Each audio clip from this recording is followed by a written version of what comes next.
All right, what is up, y'all?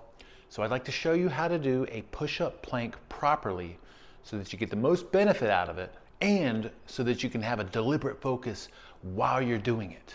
Now, it's helpful to think about holding a proper push-up plank as being very similar to holding a calm, assertive, and confident standing position. So if I'm standing confident, my head is facing straight forward, it's in a neutral position, it's in line with my spine. I've got my shoulders pinched back and down versus being humped forward, and I've got my core slightly engaged. This is a calm, assertive, and confident standing posture. And we want to take that with us down to the push-up plank. So now when I go down to get into my push-up plank, I got my hands directly underneath my shoulders. Now ideally my elbow pits are facing forward versus facing out. So if you can do that, that's great.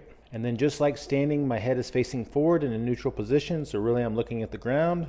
I've got my shoulders pinched back and pulled down, just like as I was standing. And then I've got my core nice and tight and engaged. And then bring my feet together, and I try to maintain a straight line just as if I was standing.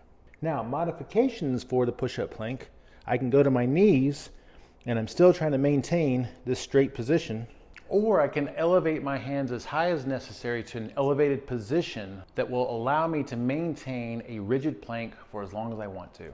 So for instance, I could use a box, I could use a cooler, I could use an appropriate chair or stool, and I can even use a tabletop or a countertop.